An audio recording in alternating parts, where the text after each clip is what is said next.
get started. Good evening. I hope everyone had a great week. Today is all about marketing. We discussed several things. I think last week was a really great week. You guys got to understand the different iteration of a pitch deck. We started to have that conversation, discussed how important that first 30 to 60 seconds is. We talked about the IDI, the ability to impact the investor and the listener. You also wanted to make sure that your words were descriptive enough in those amount of time, and you wanted to be inspiring so that they would want to learn more about your venture. And so today we're going to discuss marketing and how that really impacts your venture. You can have a venture, you can have a product, you can have a service, but if no one knows you have a service or product, you really have no business. And so Isaiah is one of our facilitators. He's my colleague, and he helps put together a lot of the presentations, in addition to a lot of the communication that you guys have had.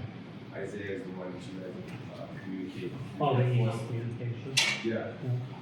And it's wonderful being here in person with all of you. Over the last few weeks, I've been healing from a slip and fall I had. And so I'm really happy to be here, and I'm glad to be learning more about your ventures as well. And then for the next few weeks, I will definitely be here, especially through virtual meetings for all of you, and doing more mentoring and things like that as well. Thank you, Michael, for the introduction as well. I want to go through a quick roll call, just real quick, and just make sure let me just double check. Stacy Bear? Awesome, thank you. Regina? Donnie? Love Jordan? Perlette? Leslie? And I got Joe as well, or Lade. Perfect. And did I get you as well? I'm Regina? Perfect. Ben? Very nice to meet you. When you get a chance, if you wouldn't mind signing in, but no worries right now. I appreciate that. It allows me to also look and get to know your ventures and your names and connect as well. So I want to just get more personal that way with that. Perfect. Okay.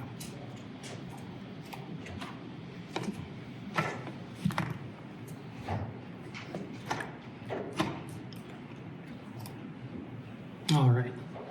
So I'm going to go through a presentation that I put together, and I wanted to compile a bit of knowledge that I've gained throughout the years.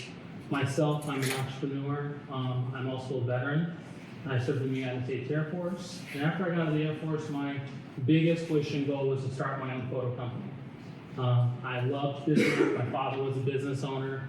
And I'd go with him and I'd see how businesses ran inside, but also the troubles they had.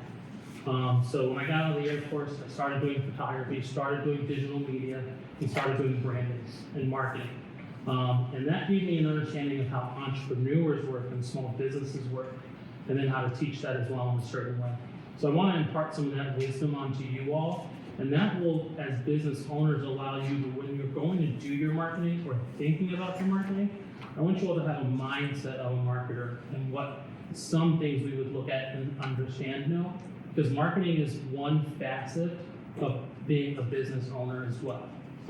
So you'll market yourself through word of mouth in different forms, and then someday you can get an agency to do it, or now we have AI technologies as well that allow you to do things in different forms too. So one of the big things I do want to hit on right away is customer-centric thinking. I always want the customer first to be in your mind when you're thinking about everything that you're doing with the marketing and how you're branding your company as well. So I want to blast off with this. Your future starts with the invisible. So all of our companies, our ventures, everything that we're starting, a lot of it is just things we're trying to create and it's in invisible form. The best thing with marketing and branding for all of your ventures and services is the fact that you're able to push that image and what you are actually bringing to the table, your product, and you push that out into the world. And you're able to put that into picture form, into video form, into email form, into text form. All of those ways brings that invisible vision that you have inside of your heart and mind and your hands out to everyone else so they can see what you're doing and you can build from there as well. So I really want to empower all of us veterans on how to take those marketing skills and tools and put them together and kind of identify how to reach our customers. And this whole presentation I'm also going to make available to you all as well. So pay attention to everything, but there's some key things I'll definitely make sure you guys can have later so you can reference back onto it. So let's get smarter. The key focus and pillars that I would like to start with today is I would like you all to have the understanding of how good evening, welcome, how the internals of the marketing will work. And so I want to focus on some of those structured principles of marketing and the pillars. Now there are different forms of marketing, like I'm going to tell you there's structured and there's agile type marketing. And what I want to put together with those is, with everything that you're doing with your marketing, as long as you're taking in these principles around your actual content, you actually will come out with a win. So we're going to go through the 4 Ps, and then we're going to go through the 4 Cs and the 4 Es. So if you remember those, they're little acronyms kind of for them, but they're principles along the way. So the 4 Ps I want to introduce first. And this is where you're going into the application of your business marketing and strategy. And so the 4 Ps, it's going to be product, your price, the place, and the promotion. Those are the 4 Ps, and across the board and all the markets, it's going to give you a winning market mix. And I'll talk about a marketing mix and show you what that looks like in a minute. So the 4 Ps overviews, again, it's the product, price, place, and promotion. And they're critical to how you will build your marketing strategy. And your marketing strategy, once you've got that built out, you're able to start implementing that outwardly as well. And that can go on Facebook, that can go on Instagram, that can go towards Twitter, that can go in different forms as well. So product strategy. The strategy involves creating a new product and improving an existing one to satisfy customers' needs and to include your branding, packaging, your business strategy level decisions. And what I want to lead back to that is your business strategy level decisions. So all the decisions you make, I want you to look at the now but the later and how that's building along the way. So for example, tonight I walked around and I took a few photos. Right now I know that this event to everyone else is invisible. They don't know, they might know we're here, but they can't see it. And so I'm going to take that type of picture form of content and I'm going to lead that out to something later and looking at the strategy of how that works individually for your organization. And then your pricing strategy.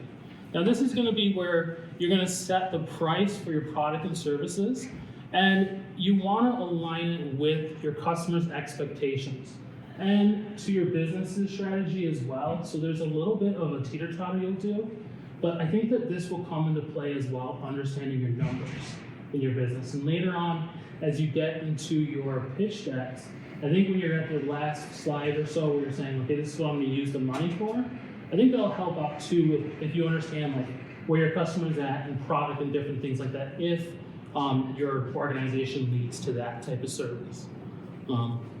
Any questions on that? So as we can see up here on the board, this is what a marketing mix kind of looks like in terms of kind of breaking it down lower. So you're gonna have your product, your price, your place, and your promotion. And so under product, you get your quality, brand, warranty, price. You get that list prices, you got your credit terms. And then the place, really that's where you're gonna put your product at and your marketing at as well. That's gonna follow through. And so I want you all to think about for example, your organization, can you tell me just a little bit about what you have? Yeah, so Adventure Delivery is a B2B system that solves urban adventure for conventions, conferences, hotels, and Airbnb hosts. Awesome. And just an example of your service or your product, is there a place that you plan on possibly putting that at? Yeah, so the product would be at a convention that's coming to town, like the Davos Convention Center would purchase a package, and so when the boat show came to town, we would provide bike or paddle adventures for folks who came in. Awesome. So they'd sign in with us, and they'd get a bike or a kayak, and they'd be able to explore the city or their I like that. I do also like that in less than even 3 minutes, you were able to describe your business, what you're doing, where you're going to put it, and who your customer is. And so along the range of us building out, and I love that. And so I really want to push that to also like the branding and marketing side of that, to your place and where you're going to find your customer at, and you're going to lead that promotion to them. For example, your customer could be those large organizations and where they shop at and what they do, or they could be to different service providers that bring in services to those things. And so think about all levels of your business on how your customer will actually reach your service and how you can reach them with your marketing and promotion. That kind of makes sense.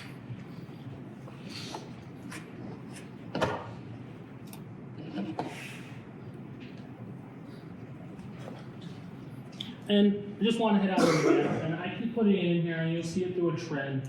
The 4 Ps, the product, the place, your promotion, and your price.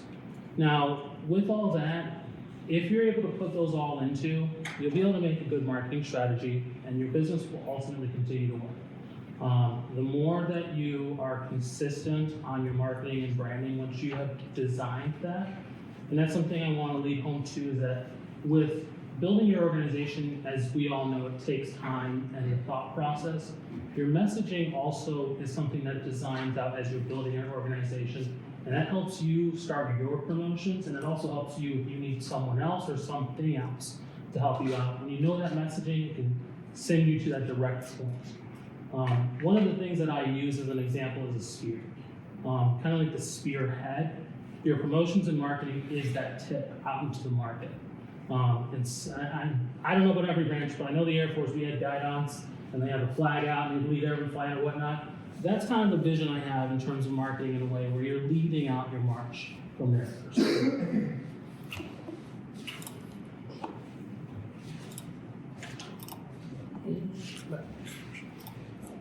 Okay, moving on, we're gonna go into the 4 Cs now. And this is looking at consumer marketing. And reaching more so of your consumer base, and that can be your services, a product, it can be whichever part of your business you want to plug that into for them. So the 4 C's is going to be your customer, it's going to be your cost, the convenience, and your communication. These are 4 pillars of marketing that are essential.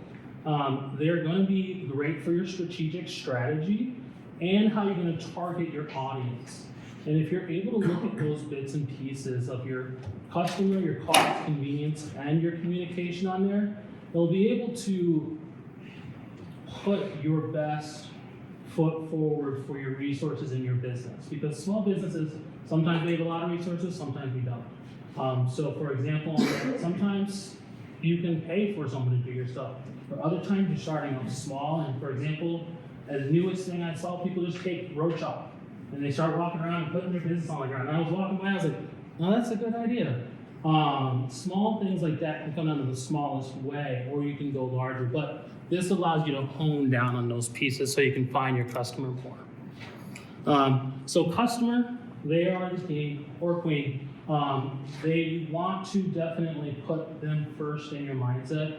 When you're making your service, making your product, making your brand, think about that person that's going to be engaging with it and lead in through there. And so keep your customer happy. That's a good success rate. And for example, I'll tell you with my own side of my business and things, I saw someone and I said, hey, this is a price that might be happening for this way, and it wasn't for the customer. And it was nice to hear the customer say, if we're not the right match, that's good. And I told the customer that that's a good thing too. So there's ranges within your business where you can go with your margins, your profit, and your loss statements, and there's ranges you can't go. So I say work within your numbers that you want to learn about your business. So you can say, if your customer is saying, the economy's not where it's wants for me and I can't, like McDonald's recently, the CEO said that they're outpricing themselves because of the economy in some form. That type of thing is a business saying, we don't have the margin to go down in cost. And so that's where the customer will be paying for you. And write down the costs are crucial. Keep that in mind, and then look at your business and see how well you can build, as much as you can build structure that you have to pay for, find free resources and different things that you can use to beef up your company so that those resources just start flowing. And so if you can build a presence, and for example, your organization and your app, one of the best things that you can do if you don't have right now, and I did a survey last week, and I'm happy you all filled that out, of like if you have a website and what type of business you have.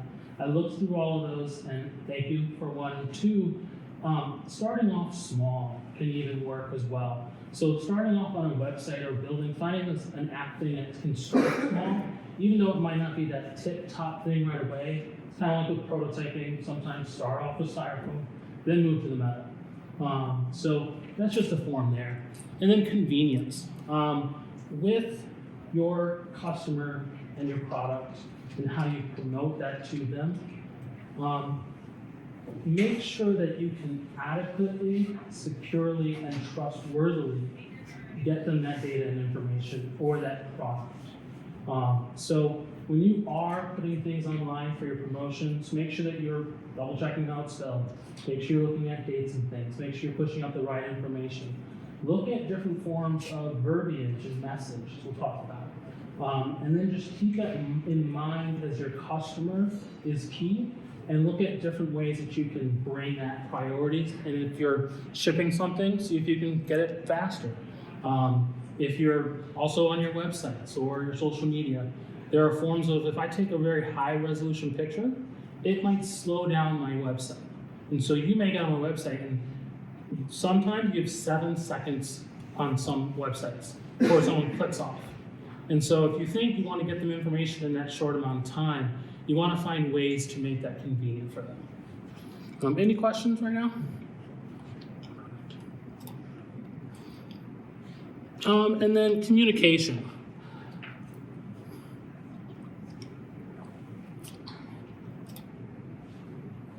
Communication is a little special one. And this is going to be a little bit of a narrower dive in for the 4 C's. And the communication, I want us to look at the 4 C's within communication. And that's really a big thing with how to communicate properly.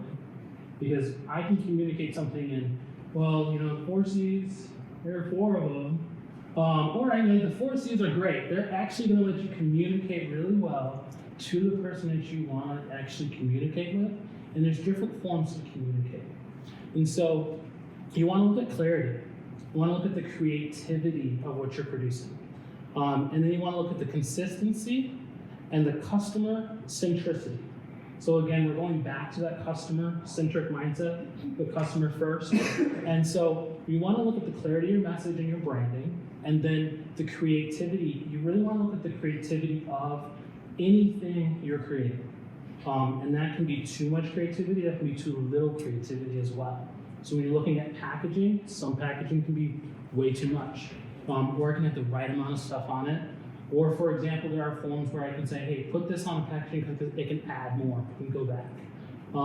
Even for this presentation here, different forms that you present yourself in every way, make it as creative as possible.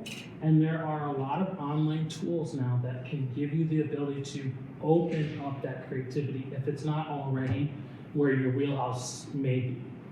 I was out the other night at an event and I was talking to someone, and they're a former photographer, but they were saying about how they had the hardest time transitioning into the creative design space because they just didn't have that exact thing they knew where to put and design this. And so I'm listing you all a list of a whole bunch of resources, and within there, it's going to be free resources that you can go and click on, and you'll find designs, you'll find different forms that you can create, and it'll start giving you a leg up, and you can start putting things out into the world and creating things yourself as well.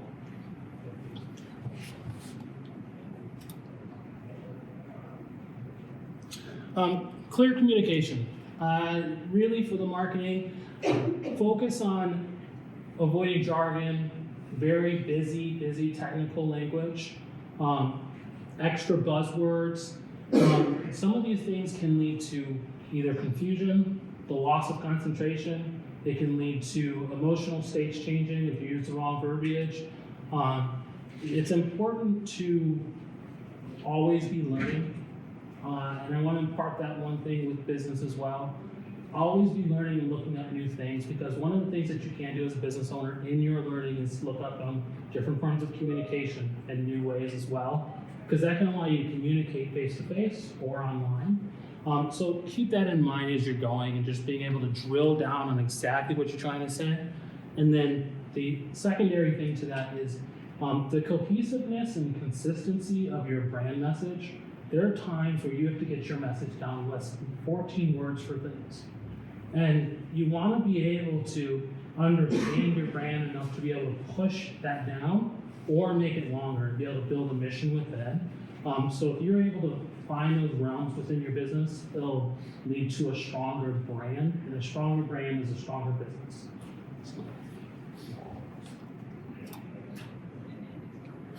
And then just going back to it, just the consumer, the 4 C's of marketing, the customer, understanding their audience, your audience. And Michael, have we gone over in the roadmap, have we started talking about how to understand the audience and things like that? We're starting to, yeah. Beautiful. As you're understanding that audience, that will absolutely make up your consumer. And as you're pushing out onto, if you're making out, the one thing I will say is, and I'll put this in one of the documents when I send it, if you're trying to start social media, because I've seen a few questions about social media building, if it's like Facebook, Instagram, things like that, I'm gonna put a few tutorials in there, and then I recommend going online and click everything. Go in and try to learn as much as you can on that process. So then, even if you needed someone else to help you, you know, for a start, but 2, you can start adding in your own branding and promotions of your own venture, service, product already now. And so reaching your consumer, you can start asking questions or doing polls and seeing what they like about your product or service. So you can start pushing out photos or videos. There are different ways to reach them, and if you're trying to delve within, who's my audience? You know, that might be a good way for you to get out there and say, okay, well, I'm coming out with this, what are your ideas? Or questions, or this is what we have. And then the connection. So crafting a strategy and how you're gonna message and send out to whom, which is your consumer. And communicating that is key. So the connection between there, again, if you're going on to those, and I kind of call them those bridges between society now and our media, those bridges are the digital sides. And also, as much as we've moved to digital, physical matters as well. So when we're in person here, as you may brand yourself, how will you brand yourself in person? And for just an example within this room, Michael, if you don't mind me saying, I always appreciate the fact that you brand women. You are Michael, but you also have your brand. And so those are the things where, if you are branding your brand, myself, I'm Isaiah Dillon.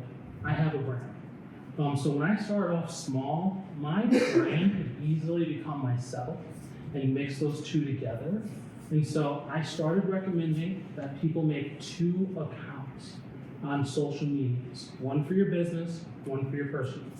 Now on Facebook, you can make a business page that's tied to your personal account, and that will set up an entire different Facebook business page for you in Meta Business. And you can start designing your business page that way and just putting on things that you have for your business, and then you can share it on your personal if you'd like to. Or you can do it all on your personal. It just gives you a way to push farther, and then as you're reaching more people, it gives that brand a way to lift and elevate.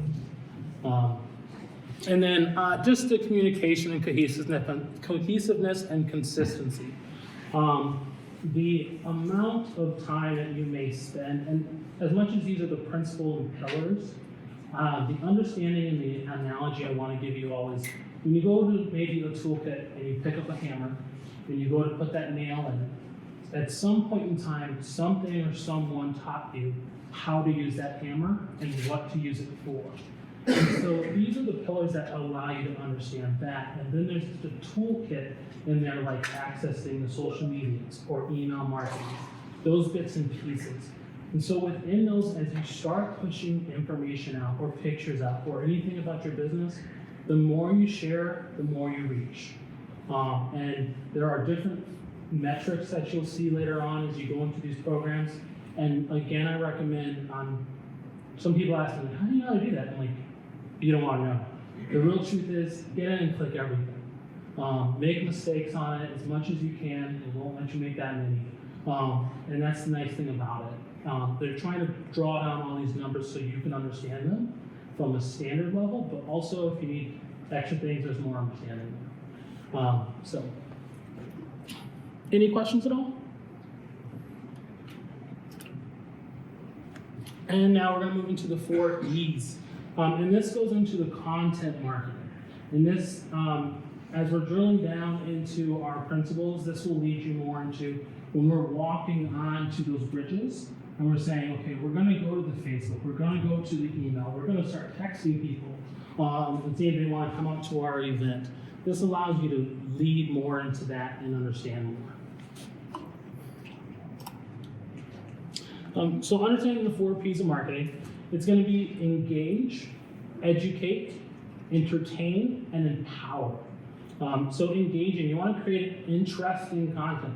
And some things online, some people online, they spend their whole business just making content. And they go try to find the most interesting things to do.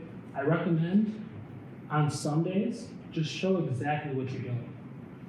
You don't necessarily need a whole big production. You can show exactly what you're doing, your everyday thing, and some days I might be doing something small and I put it up. So engage. And then also with engagement, if you do have customers, members, people of interest, you have people on your social media as well, your comment section is the most missed part of marketing.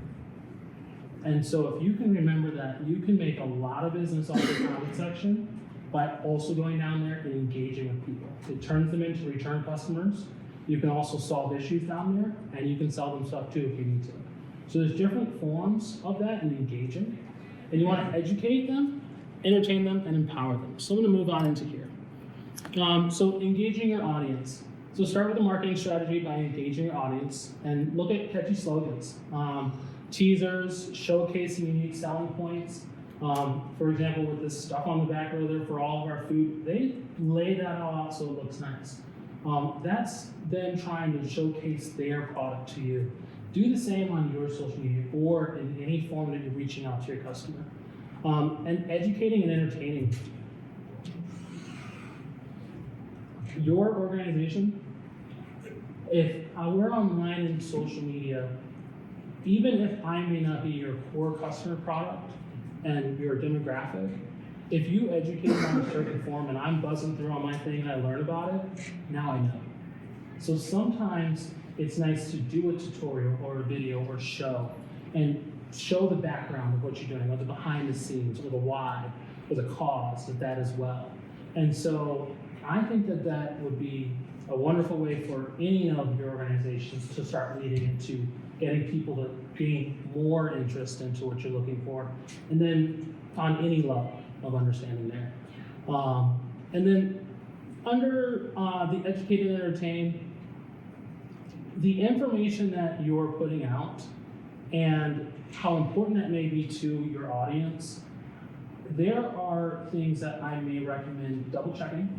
And then also quick information, make sure that you're looking at timescale. So if you do have a release of an event, product, service, look at how long that's going to take for you to be able to generate your strategy, put that out, how your customer is going to respond to it, and then for them to sign up in X version of how they're going to reach your company. And so the messaging and the information that you put out, you want to educate them, keep them entertained, and also keep engaging them. And then empowering. One of the most effective ways in the market and product services is to be able to give your customer the power to do exactly what you're telling them to do, for one. Secondarily, it's to interact with you and your product, and your service, your company. And so by doing educational resources or tutorials or guides, or for example, like if you do have a product, being able to, if you're selling it on Amazon or a different place, having pictures is good, but having a 360 video or a quick video of how to open it up, or an unboxing on YouTube, or an Instagram quick little stroll through video, it gives you the ability to empower your customer more, and then also in any form, empower them in your own way. So your business is also a part of you. And so, for example, Michael, I'll use you as an example again. When we are starting off or closing our sessions, we have a moment of speaking, and sometimes the last word. Yeah. That's empowered in certain ways, and thinking about our day, or thinking about a positive and negative.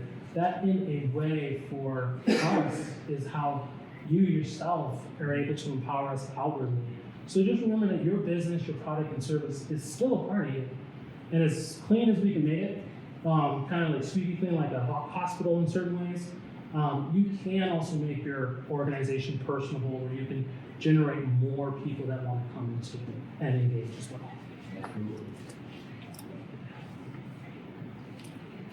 So just want to hit on again, the 4 E's of marketing: engage, educate, entertain, and empower.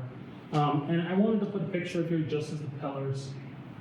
When you are looking and thinking about your business, think about it on a horizontal and vertical scale, and how you may have these strong pillars of a service, a product, a customer in your business, and start to grow those upward. And we can grow outwardly, like you can have 15,000 products, but you may have a very small customer group. And so there's certain areas that you will find that you want to focus on, and you can utilize all those to then start utilizing these pillars to start building your social media and your engagement online. And then, any questions on the 4 E's at all?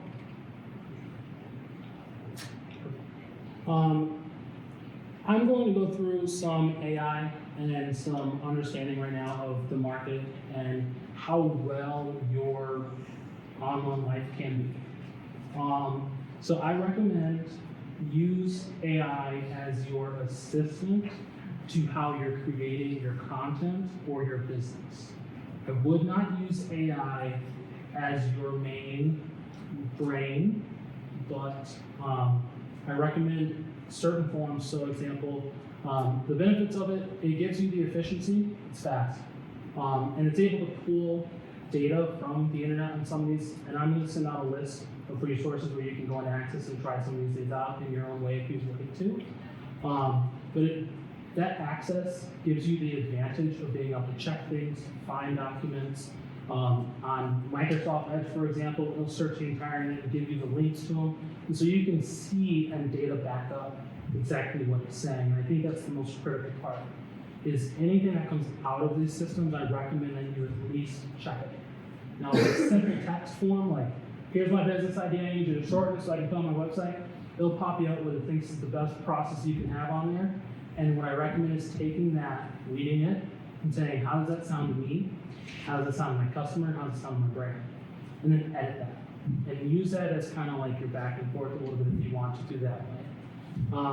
Personalization, there's forms the way to personalize those AIs so that, for example, if you want an AI program to start working for you in a certain way, you can program the language and how it understands you. There's different forms to using AI, but the simplest forms to put your stuff and ask it a question. Other ways to get a little more personal within the program, which is just click and paste. And then the data analysis, the predictive analytics, and improved return on investment.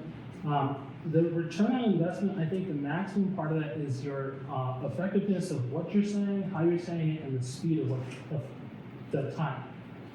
So sometimes it might take you, I may want to make an entire draft document of something, and priorly you'd have to write that entire thing out. But if I went into an AI program and said, I need to make a draft document for some business notes, but I need all the key points, it can pull out an entire basic template for you. And that gives you a starting point. And so the amount of time that you spend on your business is crucial. And there are other business owners that I've heard where they're like, you might have a competitor out there that's moving faster than you. I don't always like to look at my competitors. I like to understand my competitors. But at the same time, that allows you to return your time on that and move in different places, in different forms. I recommend using AI as your tool, and it's not a bad thing towards what you're doing. It'll actually benefit you greatly. And then some more key benefits on here.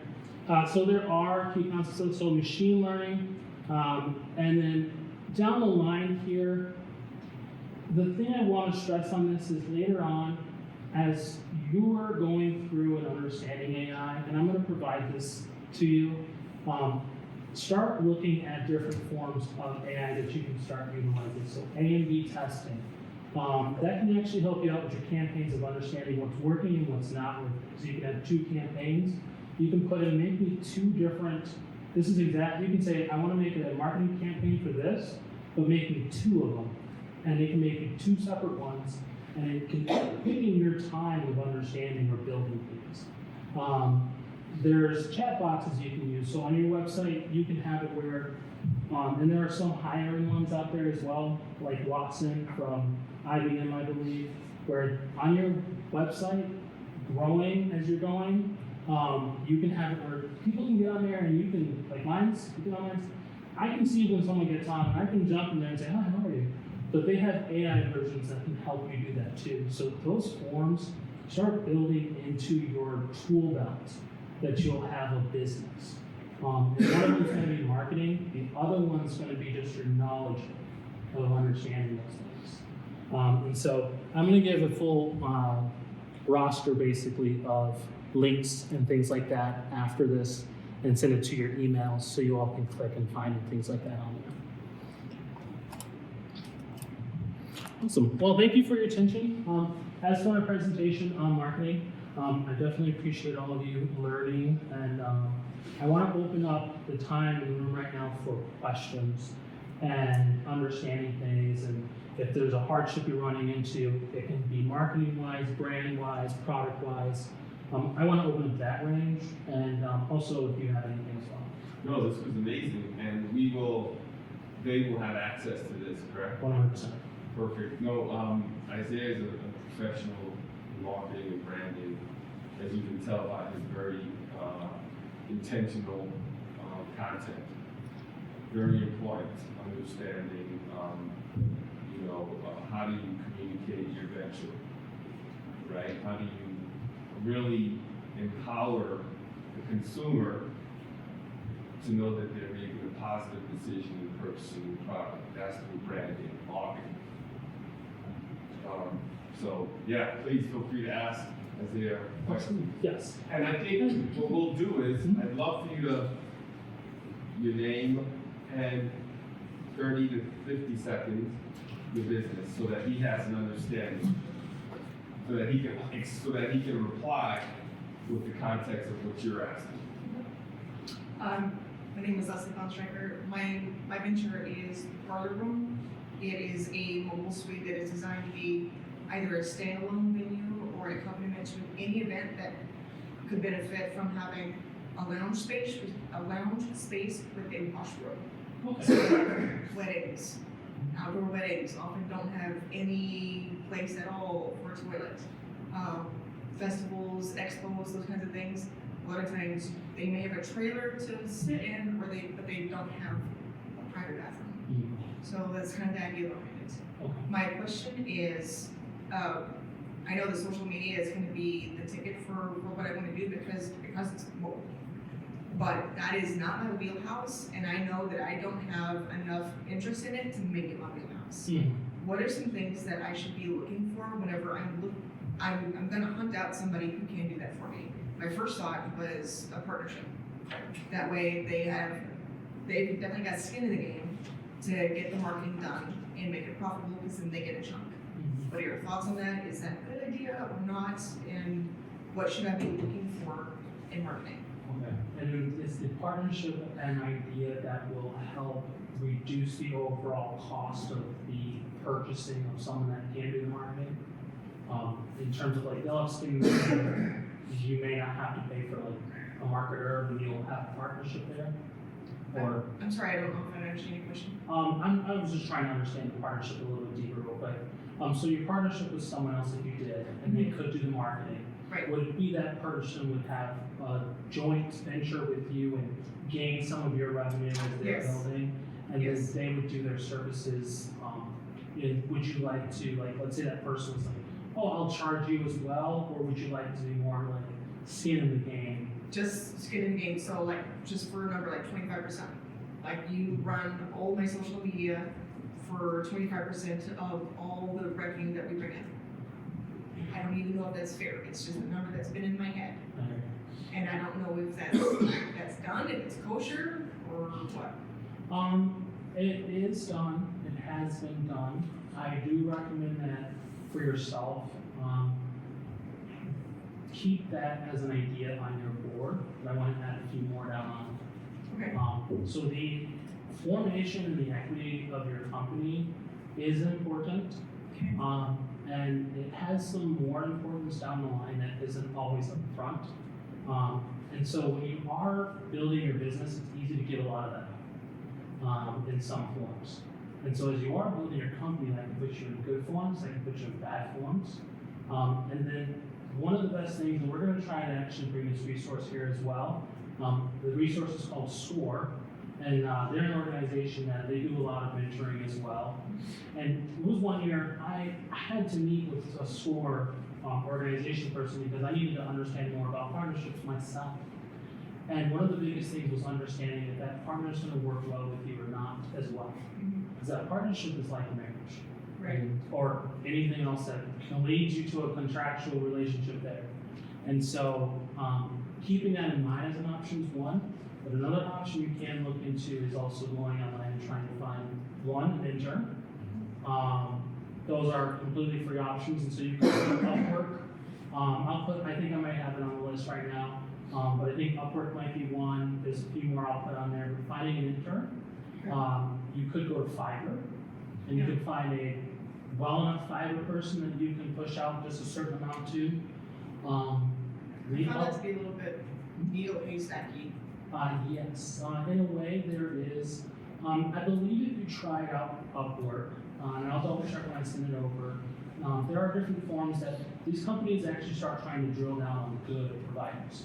Because a lot of their services are also somewhat, some of them are overseas as well. And so the nice thing about certain parts of your business is someone can do it that's very skilled or knows. They don't have to necessarily be. So I recommend finding someone here if you'd like in the US if you'd like to, doesn't matter.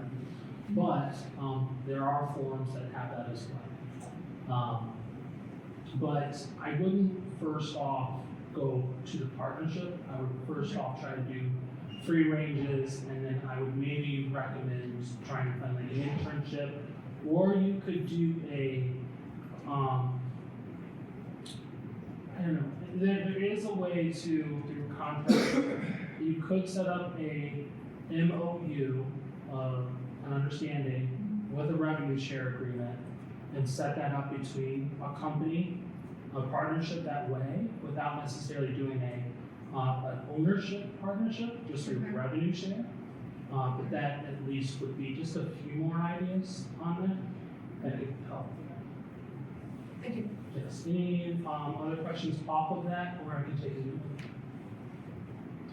Yes. My name is Donnie. Donnie? My business is online legal document signing, and I'm looking to add mobile fingerprinting onto that. And in doing so, I'm going through like a brand transition. So when I started the business, we were branded as Notarizing Remote, and it did really good.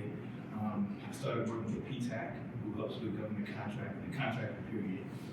And because of the way I was structured, which was I was a nonprofit, I wasn't able to get into contracting with the government. So it was recommended that I went through a rebranding and started a business LLC, and then went back to the process and tried to apply for the contracts. So my question to you is, how would you recommend me rebranding and keeping the business and customers that I built, but transitioning now this whole new business over to a new brand? Thank you for your question, Donnie, as well, and explaining your venture, your organization, your past with your organization as well, and that structure change. Your original organization, your customer group and core competency there, are they return regenerative and are they strong to that brand identity? I'd say no. They're more loyal to me, the individual, than they are to the brand that I built. Mm-hmm. I've just done so much with building a brand, like the website and the business cards and all of the marketing material that I've already shared with those customers. And so they don't really know. I don't think that they know me so much as the brand, but as the notary that they know. As the person that does the notary? Right. Okay. And then your new venture, how are you planning on setting this up as an app form, a website form, as an in-person form? Meaning what? How would you reach your customer and how would your customer interact with the fingerprint services? So the way that the fingerprint services would work is I would go to the location and I would have a mobile live scan device, so it's a English printer. Mm-hmm. I take that roll of fingerprints and I send it to the state. Okay. Whilst you're notarizing it, or just separate? Well, no, that would be separate. So those they can work together, or they can be two separate services. So I do notary work, mobile notary work, online notary work now. And the fingerprinting is something that I can just add into my business model to help to generate a little bit more revenue. I like that. So thank you for also the little dive down on there. Just off the thought, I think that you can either do one of a few things. One, you can merge both those brands together, and you're adding on a new product. The product just requires a lot more to get it up and running because of where you want to take it. You'll want to check out the register, any type of legalities or regulations you have around your industry. You want to check those so you don't bump up against those. But you may be able to cross-platform those, where you can do your notary and offer also the fingerprinting under one branding, and you could change it to a new one.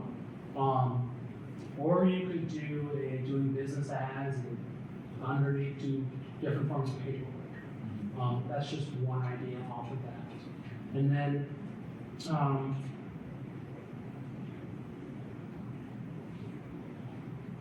give me 1 second to just process the thing real quick. The other thing that I would recommend is you could own both the companies, the nonprofit and the LLC. And you'll just want to look at the legalities of running an LLC and a nonprofit. And you could have both of them. And then if this one over here, your original one's stronger, you could just add a hyperlink onto your website or wherever or how they reach you. And say do the fingerprinting and just have it as a LLC partnership, but you want both. So you could reference that way, or you can just do it completely separate. You don't have to necessarily demolish your nonprofit, but you can translate over into some form. I would just be careful of nonprofit. Yeah. That's what I would be careful. Okay, excellent. The nonprofit, it depends on what you want to do as a business later, right? And whether or not the nonprofit is more important to you than for-profit, or if they're equal. Because you can have the nonprofit actually own a portion of or all of the for-profit. So there are companies that do that. Because like what Michael was talking about a few weeks ago about how nonprofits need to create. So there are ways to do that, so you can still get grants and still apply for government contracts, or like you're saying, you set it up, and then you're like, if you would like to do this work through a nonprofit, like, what's your company name? The nonprofit was Notarized Me Remote, Yeah, but what's your for-profit name? Legalized Docs Plus. Yeah, so then I would just change the name of the nonprofit to Legalized Docs Plus Foundation, right? And it's not, because people use that word foundation in a lot of different ways, but you can still have it as a straight C3 versus a traditional foundation. And that way, if somebody wants to do that work, it just takes them to a carbon copy of the website with those things. The nonprofit just needs board oversight. And can be even more of an accounting nightmare because you want to put your 990 out every year, which is your financial reporting form. But there's a couple ways you can do that if you want to, like you said, to keep it that way. Because some folks gonna want to donate those services, right? And can you make the case for it? Yeah, right. I mean, I set it up as a nonprofit initially because it was more of, it was a service that I was offering, but the overall picture was that my wife and I were doing affordable housing. And we wanted to utilize that as a way to employ people so that they can afford to live in housing.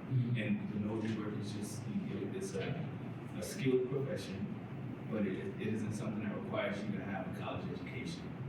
And then there's even for fingerprinting, a lot of people know this, but record can roll fingerprints. So it's just a good opportunity to employ people through the nonprofit to then work into a I had no intention of building a for-profit. Yeah.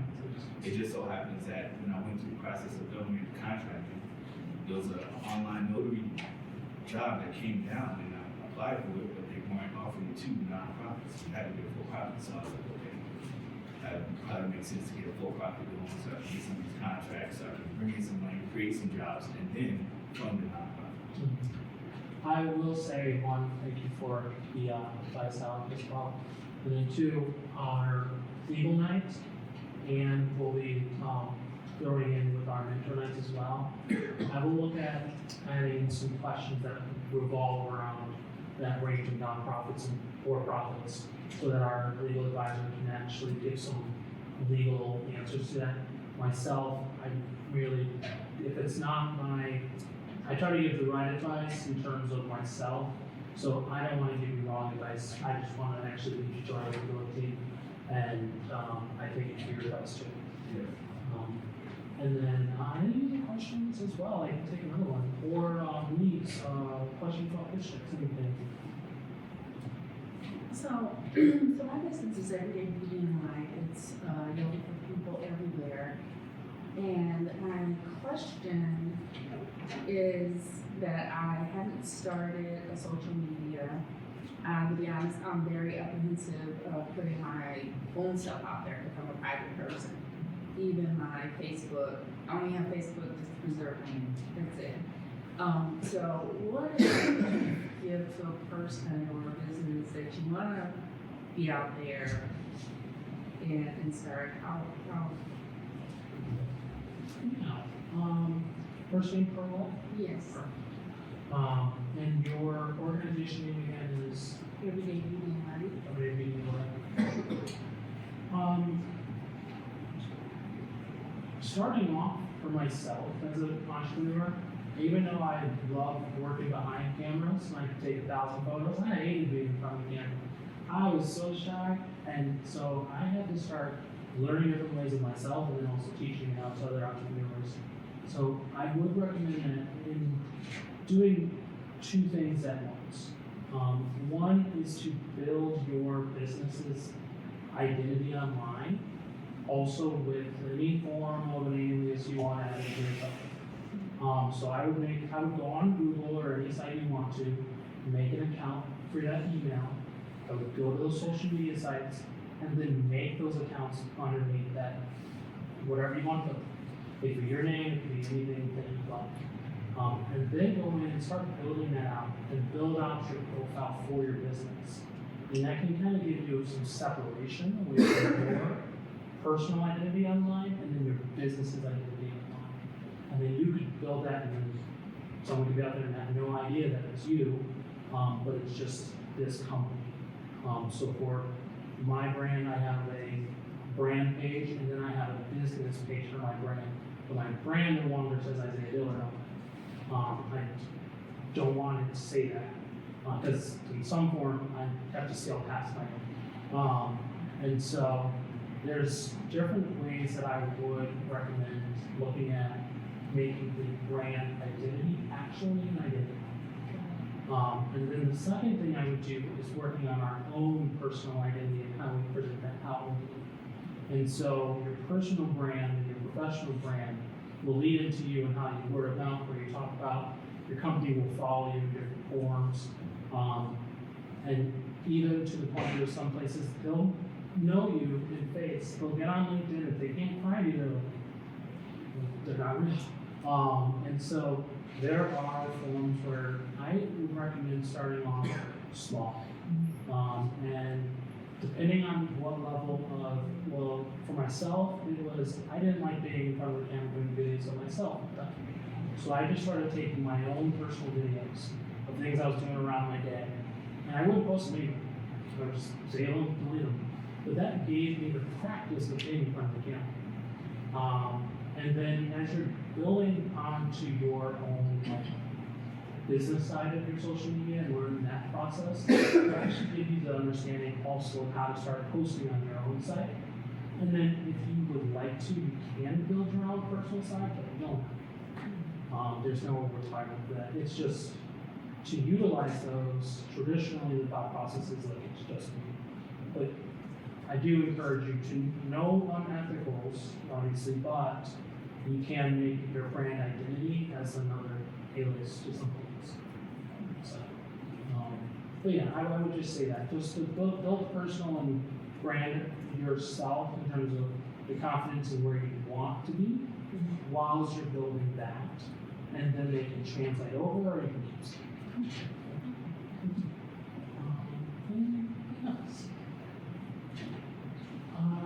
How about any other questions or concerns or thoughts on your business or? Barbara, would you mind sharing your venture with Isaiah?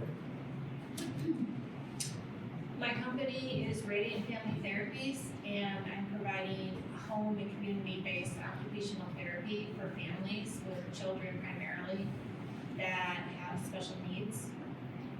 So, I guess if I was having a question, I was wondering about the branding aspect, because there's a lot of therapy in the community. There's different places that you can go when you're a 3-bed, you do a Google search. So how can I be different? And I am different because I'm providing services in the home and no one else is doing that. Mm-hmm. So an example is my client. She's 9 and she has sensory processing, and she can't tolerate wearing clothes very well. And she has sensory issues, and so we did a therapy session at the mall trying to locate clothes and help her through the whole process of shopping, which is very stressful and very anxiety provoking for her, and like no one else can do that. Everybody can't do that. So the branding component, I think, is where I'm a little stuck. Okay, and can I ask you a question on the branding? Sure. Is the branding, are we at the messaging start part or more towards like the content development, like a logo or colors or things like that? I have a logo, I have a website, and I have a practice, like I already see clients, and it's quite small at this point. So, I don't know, did I answer your question? You did actually, that helped. I would thank you for explaining your company as well, and the background, and the fact you have practice as well. I would look at some market competitors that are selling in that space and start pulling different pieces that you can on your brand identity, but understanding their brand identity. And so I like the fact that your different part is the fact that you have in-home convenient services for your customer. I don't want to give it the wrong name terminology, so I'm your customer. What I would do is look at the companies like BetterHelp. I would look at, there's a company out here locally called Seniors Helping Seniors. These are organizations that actually do put out like beneficial medical type services or therapeutic services. I think that you could brand your way as much as the patient or consumer would be that parent in the home, that child that's coming to get this. I think the people that you'll also want to get in front of would be those the licensed therapists, the teachers, social workers, the people that would normally be getting on those better helps or would be getting to those senior helping seniors, and they've got those licenses, but they want to pick up those extra hours. They want to get inside the home. They want to be more personable. And then you could market it to the parents of this is convenient in your home. Also, as much as some parents are going to work and things, some are still possibly doing things from home. And it allows your child to be in a safe, familiar environment. And we come to you, we're licensed, and we're professional. And a way that I am thinking of this right now, just for your company too, is that the VA uses in-home health services for certain veterans. You could look at that program and also take pieces of there, and then start building out the messaging from there, but also building out who your customer is and where you'll reach them.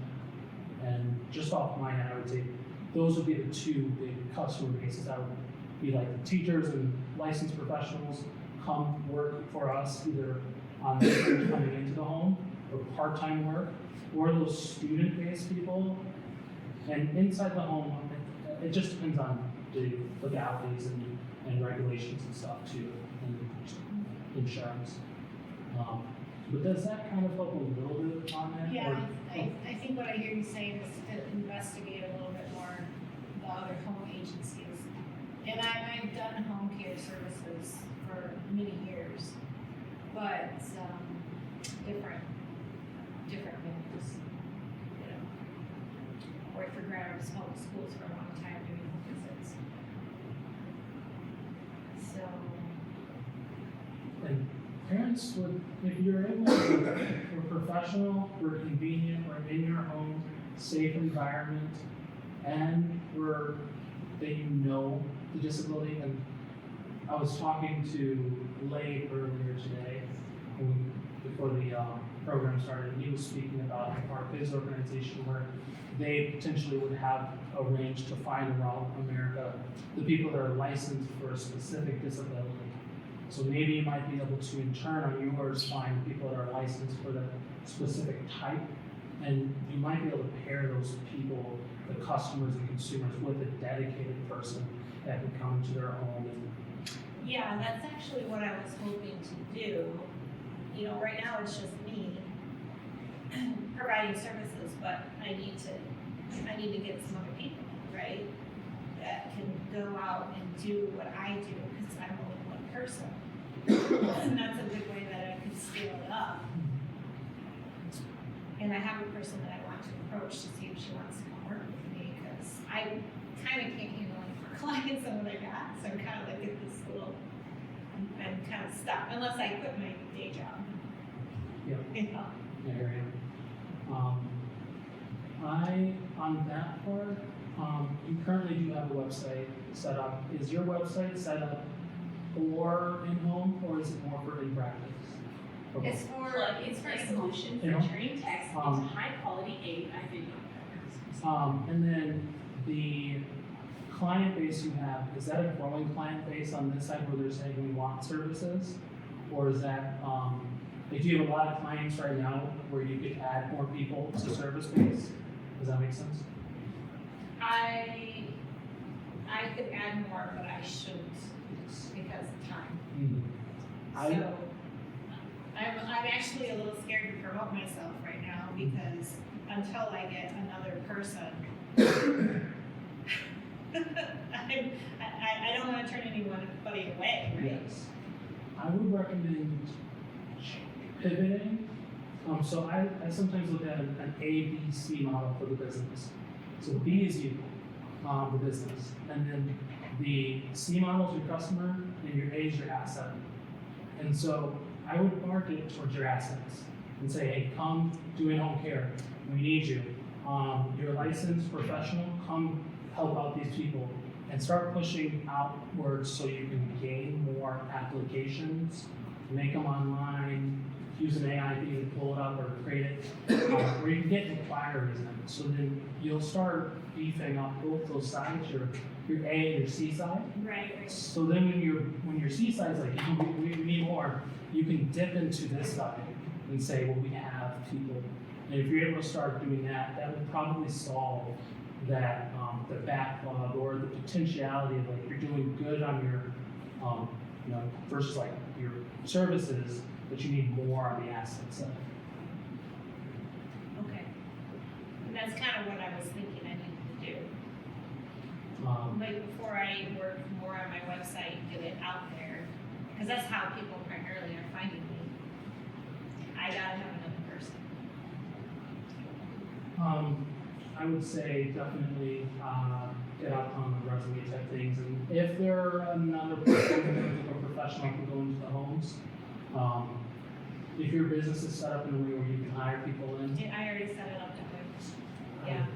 I would just start beating up at Indeeds and any of those sites that people go to and then find out where they would actually license at. And Well, I'm pretty well connected, so I know two people right off the top of my head I can reach out to and see if they want to consider picking up some clients. So, back to the branding thing, then I'll have to, right now the website is set up as primarily me. I am the brand, right? But that's not gonna work moving forward. I have to showcase whoever I hire as well, like the team that works for Radiant Family Therapies is this team. That question type, I will send in the email list, there will be a link to Canva, which is this program that makes this type of stuff on. It will have options on there that you could go and you can type in that you'd like to set up a employment advertisement page for, you can put your business name on there if you want to, or you can put it for an in-home healthcare company. And it will auto-populate an AI version for you now, if you do it on the template side, and you can play within it. Or you can look on all, we've got a lot of templates within there, and you can choose one. I recommend just going in and changing one of those around to your business where you can put your organization's name, what the job type would be, who the customer is, the requirements, and then like what they would be gaining. Like so how much they'd be paid or X. And then that might give you the first level of branding to that person to start gaining them and them saying, okay, this is something I can put my eyes on, I can touch, I can edify this. And then after that, you can start moving into actually rebranding yourself and your company in terms of your company's license name. I would just start pushing that and then make a page on your website for staff and then start moving that in more of a broader brand versus a singular person. Right. And then just have your company's name and have that as the main thing. And you can use stock photos or you can use photos you have for maybe patients, but things like that.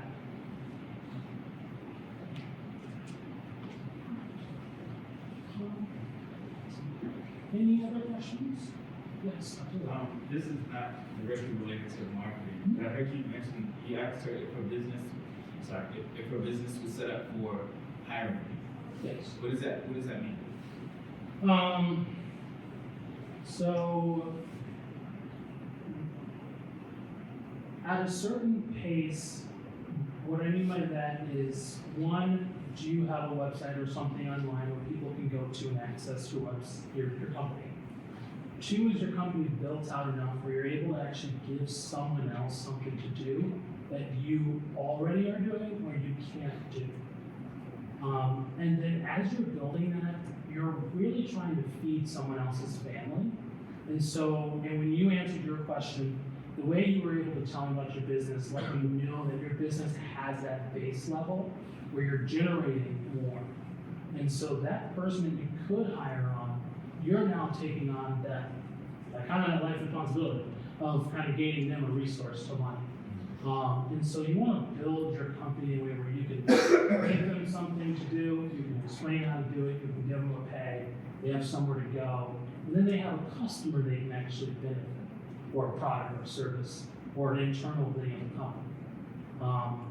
That can start off as interns, that can start off as a contractor, that can go W-2, and so on.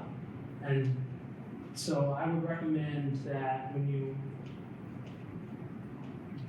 I think it was my 8th or 9th year of being an entrepreneur before I said I even could think about taking on an employee, but I definitely could take on a contractor, or I could definitely take on an intern. So there are different ways that you can find help into your business. And that, Thank you. yes. I just wanted to add to that question that you had. In my situation, I had to create the company because I'm billing healthcare insurance. It had to be created in a way that I could bring in other practitioners under the umbrella of the company. So right from the very onset, I had to build it that way. And I learned that because I had a friend who ran a counseling service, and he wanted to bring in OT and PT as part of his business that he built it, but he built it just for counseling. And then when I started to work for him, he could not bill his insurance for my services because of the way he structured the whole company. Okay. So I kind of like learned through that mistake and talking to people that, okay, I'm gonna go on my own. I have to start with the foundation correct with EIN numbers and all these things. And that might just be a thing for healthcare, I don't know, but that's how I had to do it. And go on. So one of the reasons that I asked that question is because in one of the earlier classes, Michael asked me, it challenged me to think a little bit bigger when it came to how my business can scale. And one of the ways is that I can ultimately become a hub for other notaries across the nation. So as the jobs come in, I can technically hire on notaries to take these assignments. But I want to make sure that my business is structured properly in the beginning, right? And now I'm doing a rebranding, so this is really the right time to do so. But I want to make sure that I'm going through all of the the legal structuring to make sure that I can hire people on or contract people out when it comes down to it. Thank you also for the additive of recommendation on that, particular information. I think that's helpful. Now, last week's question there, I was asking on like what form of business that people had set up and if you had an EIN. Those levels of making sure your business is actually a legal business, a legal structured business in any form. Even a B Corp, I know I saw a question on there about B Corps. I'm going to push that also to the legal night for legal team to talk about too. But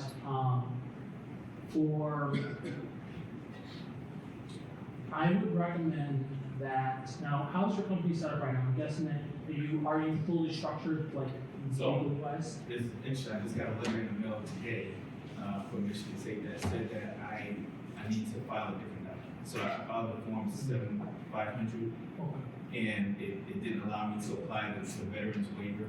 Okay. So they said I have to fill out a form 700, and that will allow me to apply the veterans waiver, and it'll carry out from year to year. So I technically, I'm still structured as a nonprofit, doing business as like I have been doing. So I'm in the process of creating this new entity to transition over to, right? And so like I said, they just sent me back a paper said that I'm not legally registered yet anyway. So I want to make sure that I'm applying for it in the right way. I would recommend for all of us, including myself, it requires you to do paperwork for any of our entities.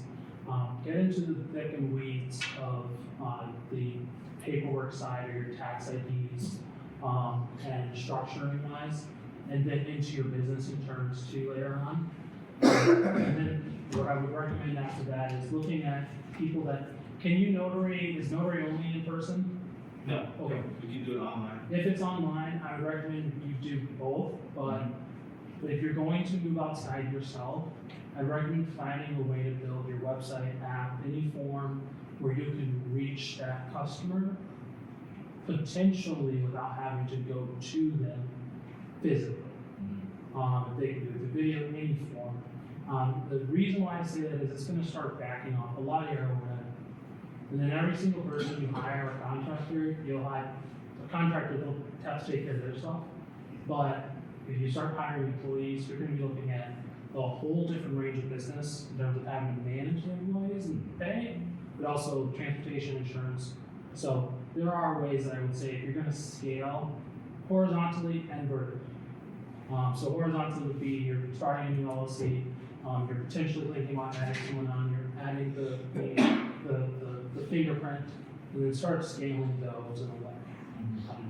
That makes sense. Excellent, yeah. How are we doing on time? We're good. We're gonna give the class a little break and come back. I would love that, yeah.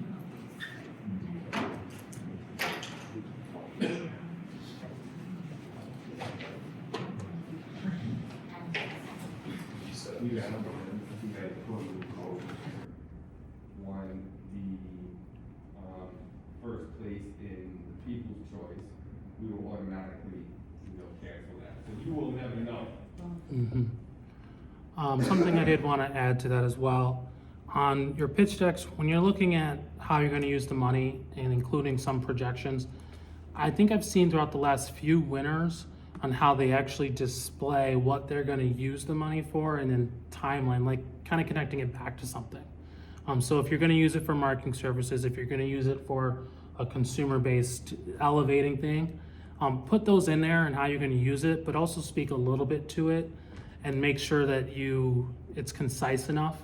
Because I have seen a few participants that have not necessarily won just based on that last slide, where they've lost and like you've gone through the whole thing, but then at that last slide it gets confusing.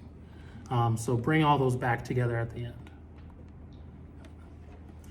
And then I pulled up a few pitch decks to show you all, just so you can kind of see how they're made and things like that.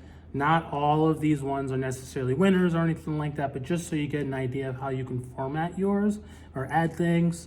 The resources I will email to you all. Some of them will give you the ability to like go into Canva and try to make something that's good for you, but also something that is engaging, entertaining, empowering, things like that go along the lines of your marketing and brand. So this was the opening for this person, and this was a couple, husband and wife out of Muskegon area, and they run Hey Radio, but they did a good job where he was able to, his ability to command the presence of the room on the stage. It was his ability to actually do that. And that was one of the things that led the judges to actually pay attention to him in different forms. And as much as you may have up on the screen, you want to also, you can't have no cards or anything that assists you here, but you also want to have a knowledge of how to talk about that there, but keeping to what you have on the screen in a way so you don't get lost or add too much stuff in there. So talking a little bit about the problem they had, and just to give you all some ideas that you can add in towards things. You can put graphs, you can put numbers. I just recommend if you put those in, make sure they're factual, but secondarily, they can be a huge distraction. And so you can put it in there, they can understand, but since you may be looking at all these numbers or whatnot, you can find different ways through words to identify what this is explaining, and then adding in pictures, different things like that too.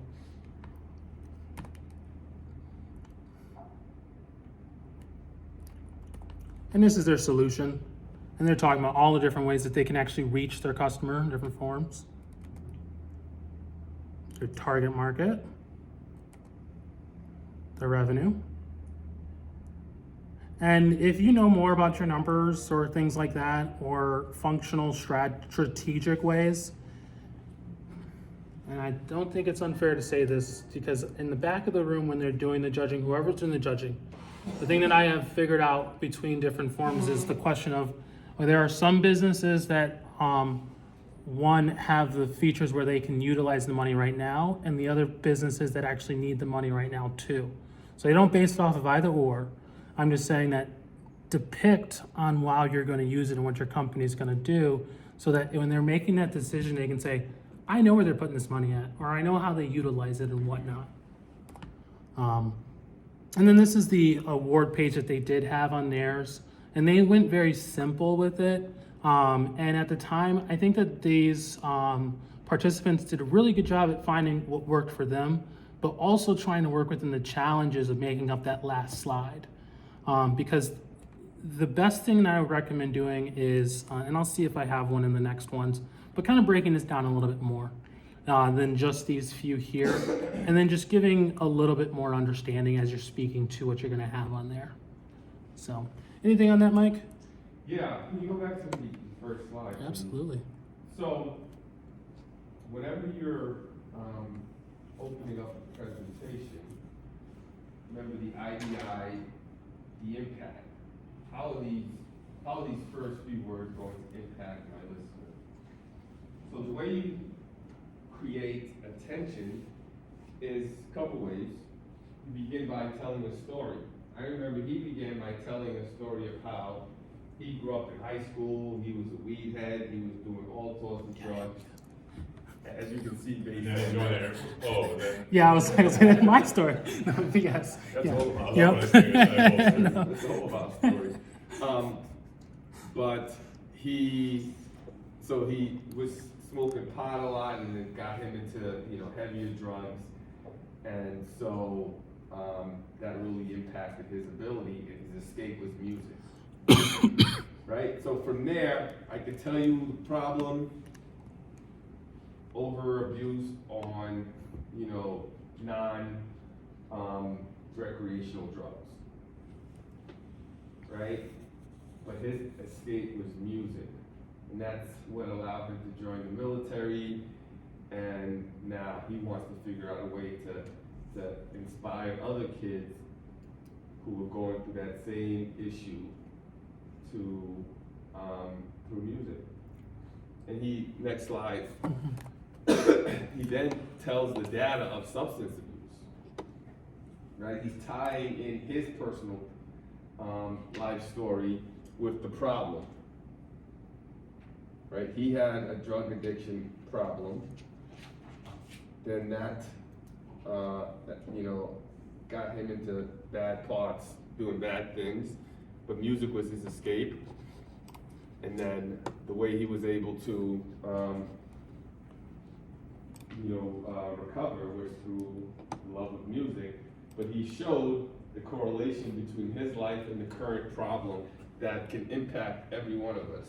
So the judges that are looking at this are saying, wait a minute, this is a big problem. How big is the problem? And this is what it shows. Thank you. And I would say too, for I could get it wrong, but is it Leslie? I'm gonna get everyone's names right throughout the program. My apologies, as I'm learning. What was your first name, my ma'am? Regina. Thank you, Leslie. Regina, you were telling me up here about your business and organization and your cookies. I would say that your story, I was telling you that your story and how you create your company, or that impact or that range in the beginning, will get them engaged in you too. So I really appreciate that.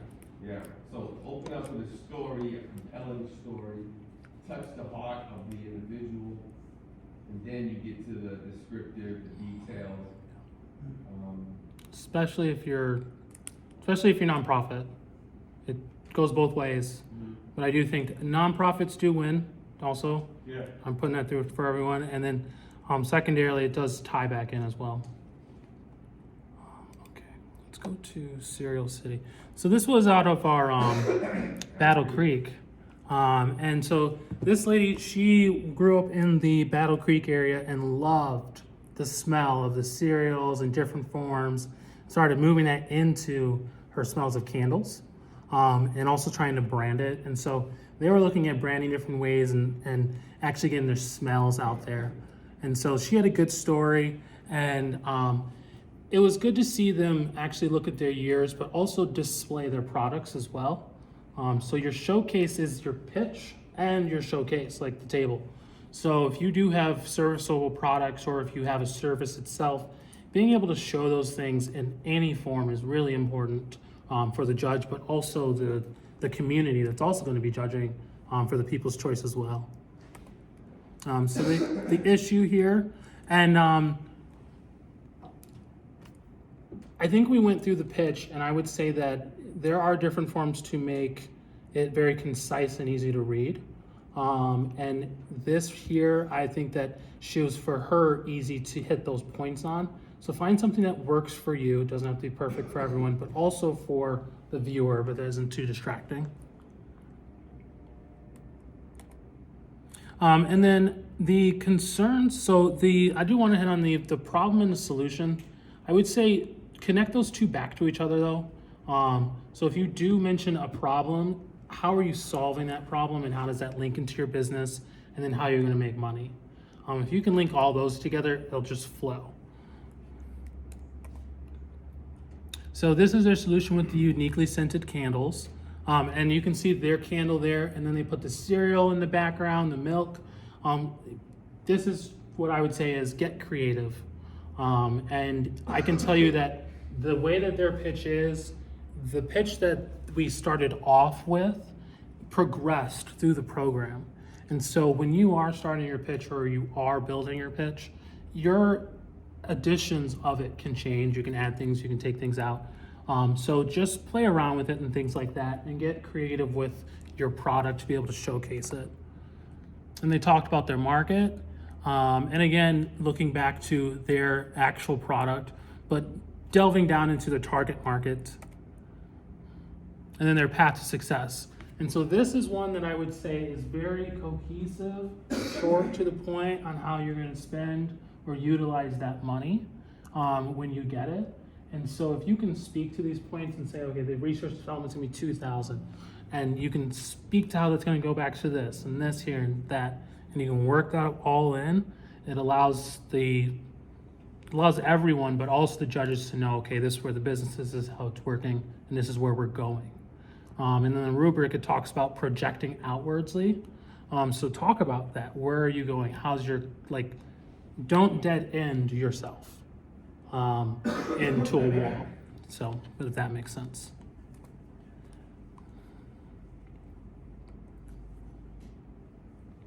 And she actually got very broad and shared just the overall market of candle business, right? It's a $100 million business. And then, she got specific to what she's addressing.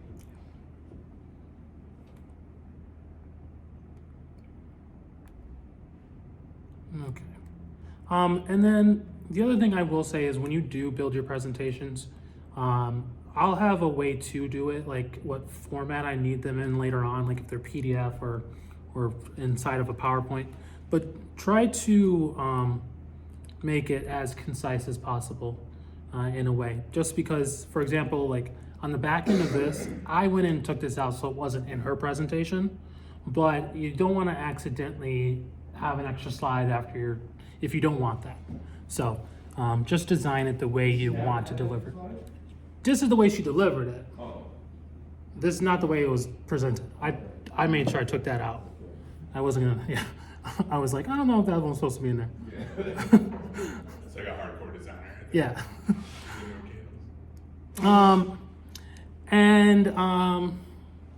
This was her fashion design. So this was from our Battle Creek, our participant, and she has two companies. One that she was trying to start as another sub-brand, kind of like yours, in a way. And so she was trying to find that process in between there to connect her two brands together. But they make and they teach people how to make their own fashion design and clothing in certain ways. And they're out of the Metro Detroit area. And so she spoke about her story and that her family's involved too, I believe. And then she spoke about her business. And the main thing that we really wanted to hit on was if you have pictures of your products, put them in your presentation. So a lot of the pictures that she tried to use, even though she was saying that her line of clothing may or may not, fit with everyone, I said, it's your product, put it out there. And you never know who's out there, right? So, hit her problem, looked at her solution, and actually talking about the program that she puts together. Talk a little bit into depth, if you can, about your form. For example, your business for bringing in, what was your first name again, sir? Stacy. Your business, being able to speak down a little bit into that process of how you would build that expo or contact them will lead them into understanding, okay, that's exactly where the money would go and how, and understanding the inner workings of your company a little bit, and so on and so forth. But make sure that you're able to also concise, consistent, but short, being able to tell your story, which is definitely possible and doable. She talked about her target market as well. And the big thing too is that do some research out there on your markets and who you're gonna be reaching. And you can put different forms in here as well. And if you do have, for example, like she has two organizations, and she talked about a little bit of both in there so that the judges knew that she had a little bit of a history. If you have a background or history in your industry, for example, like your practice, oh man, I would hit that home.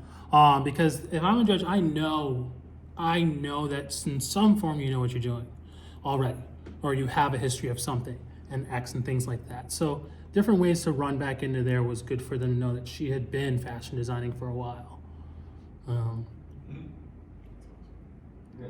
So, yeah, looking at how they would spend their money there. I do recommend that this will work, but I will go back to this one here and try to find, if it's concise like these, it may give them a better way to see those numbers and align it with them.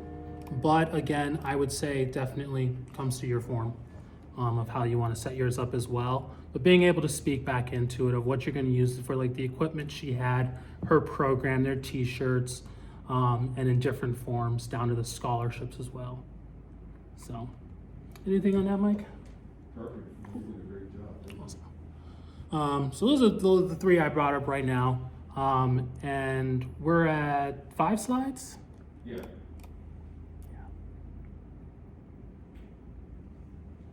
Perfect. Like I said, you all will receive this rubric that will allow you to truly understand how to put together the perfect pitch deck. Really stress preparation, right? So Isaiah's gonna mail these decks out to you, so you guys can get an understanding of how to present your own presentations.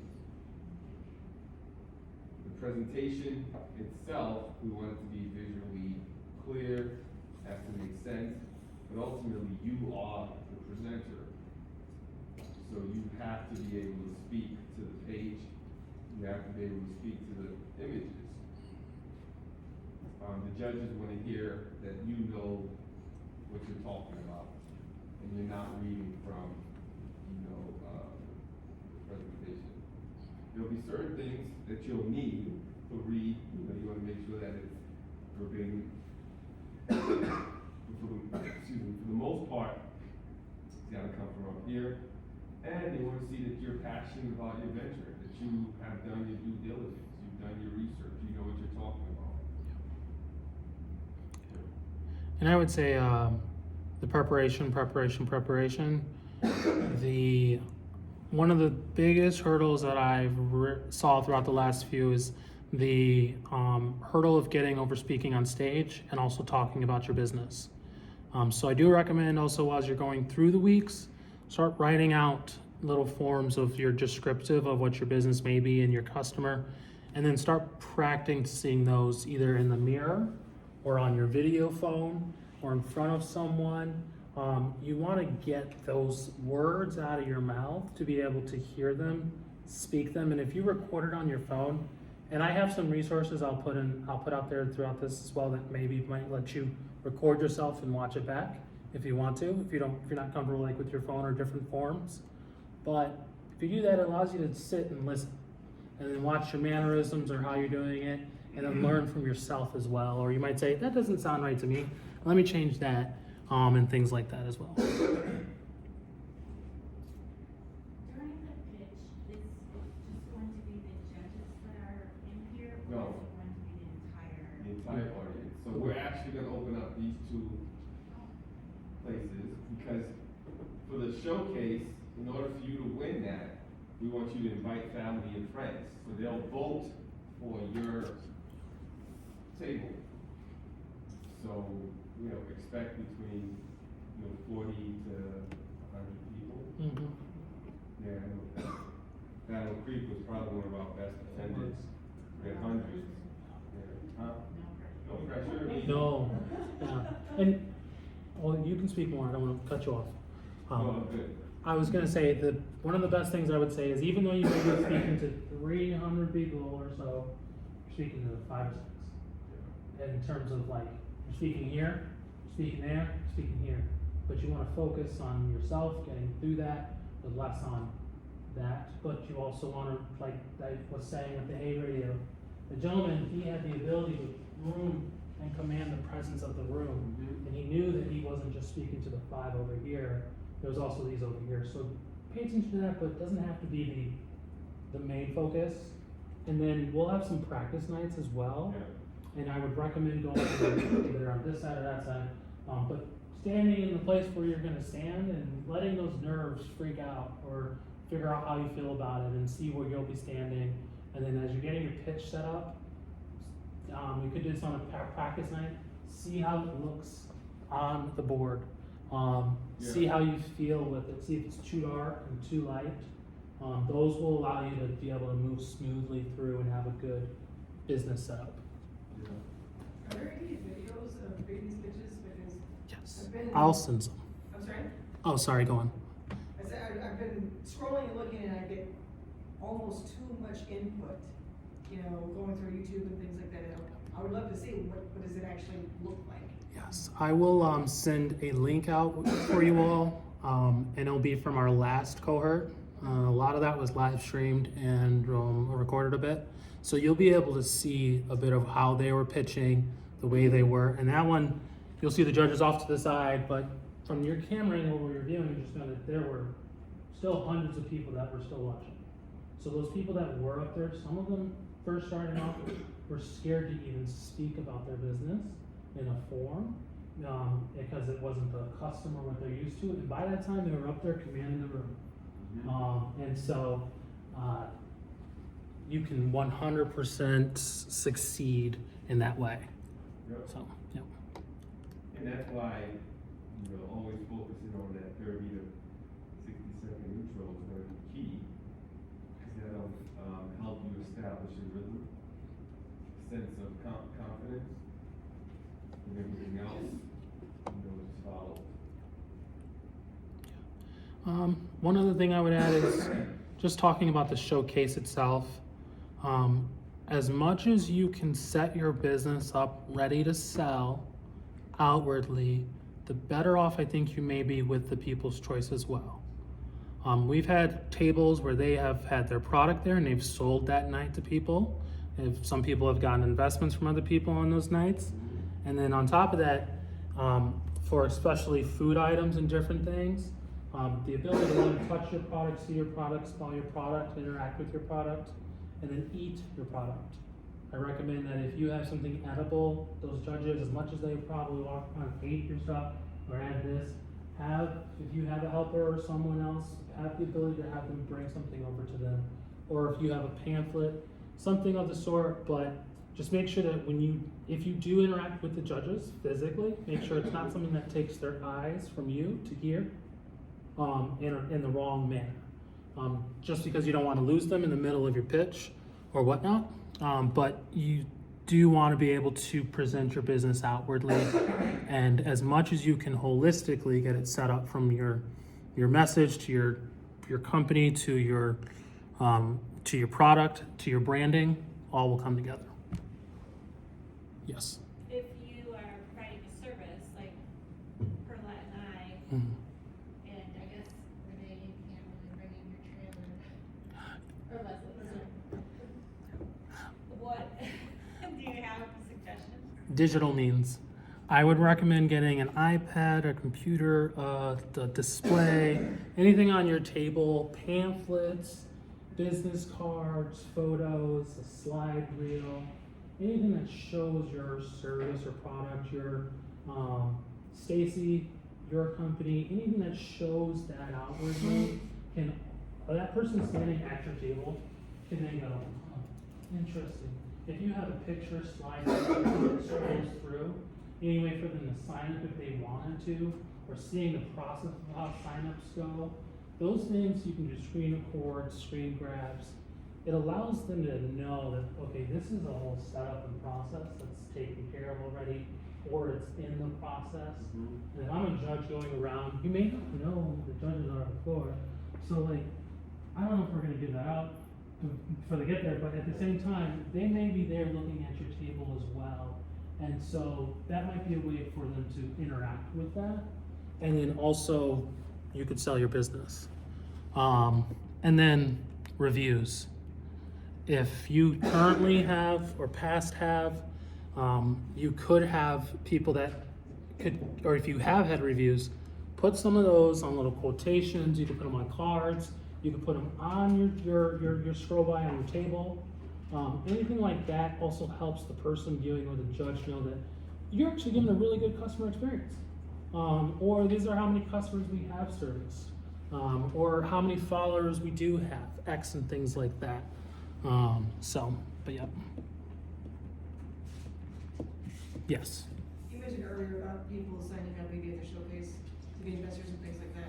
Is there anything pro or con about crowdfunding at the same time? Is that Like, allowed? are you meaning, so let's say that you're there at the pitch showcase and someone may want to invest in your thing there, like outside of the judge.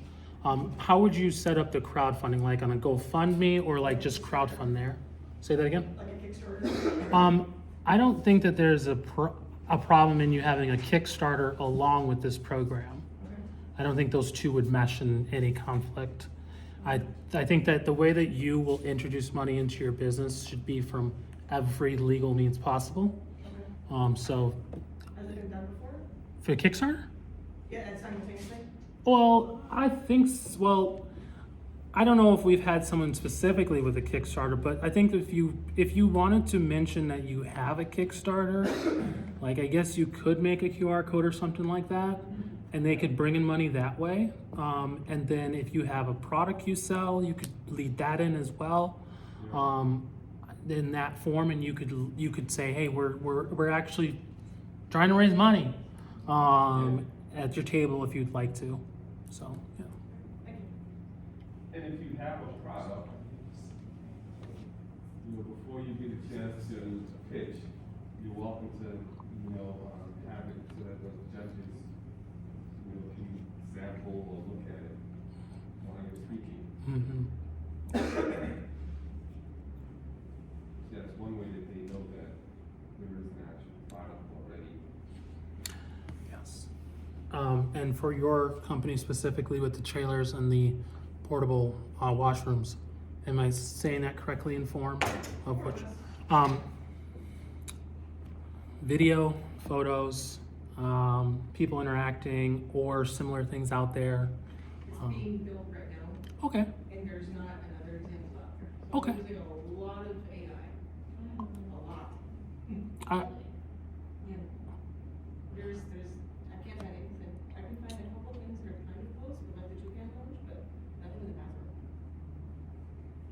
there's I would say that take the cardboard idea into play if it's not like if it's not viewable. There one may be a way to, if there are similar things on the market, you might be able to like pinch and pull so someone can understand. Or if you do have designs of it or different type of things that look like it, you could put those on there. And so yes, I would say looking at that route. And then, now I don't know if it's similar or the same thing, but you'll have to determine it. I would say look out there and see if there's any other companies that offer even a bathroom trailer style, or even if it was a picture from like a camper trailer that was royalty free, you might be able to find a way into showcasing what may happen. Really pulling from kind of those same markets, the RVs and just the fancy toilets and kind of blending them with, like I said, a lot of AI. But I've got a lot of great design input, because my dad is doing the designing and he needed visuals. So I've been sending tons and tons of generated images his way. The weird looking people, but the design is right. Yep. I would say that. If he has like a 3D design or anything under the sun, try to use that. And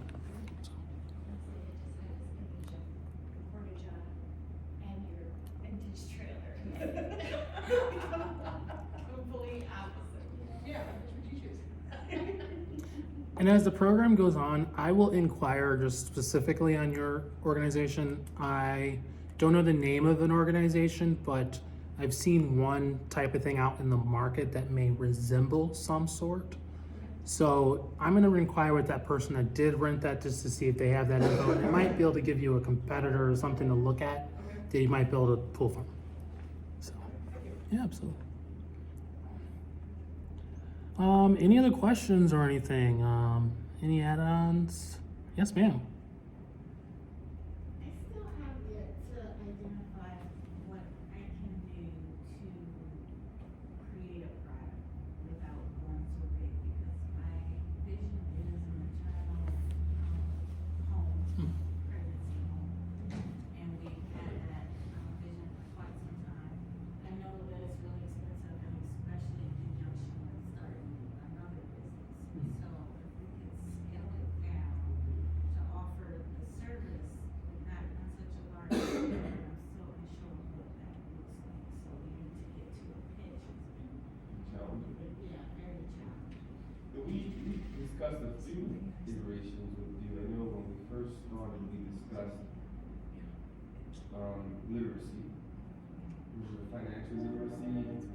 The financial literacy aspect of it, however, I have to realize that a lot of even the clients that I've worked with in social work aren't even in that space. They're more in survival mode, and because they're in survival mode. That's the last thing. The last things I'm trying to take is literacy classes for how to, create more financial wealth, and just trying to Survive, right. And so would there be an opportunity in consulting? Could you see consulting being a venture that you are pursuing? And if so, who would you be consulting? Would it be, because there are opportunities to further educate the service providers. So when we look at the hierarchy of the people who are providing the services to these underserved or at times broken individuals financially, or however you're defining your clients, who are those individuals who have access to them? And if so, right, we understand that at that point of interaction, survival is key, but that's not to say that they don't survive. And then once they've survived, what is the next step? The next step is being in a financial situation, right? Just because you are, trying to stay alive doesn't mean that, we shouldn't teach you how to survive for good. right? There's survival and there's living, Right. Yeah. thriving. Surviving. Right. So at some point, I'm pretty sure the data shows that there are some women who make it past that survival. And now they need additional education to start saving money, to start building wealth. So there definitely is, it just really depends on how to engage with the person who has access to those individuals. And what would that product be that you're offering?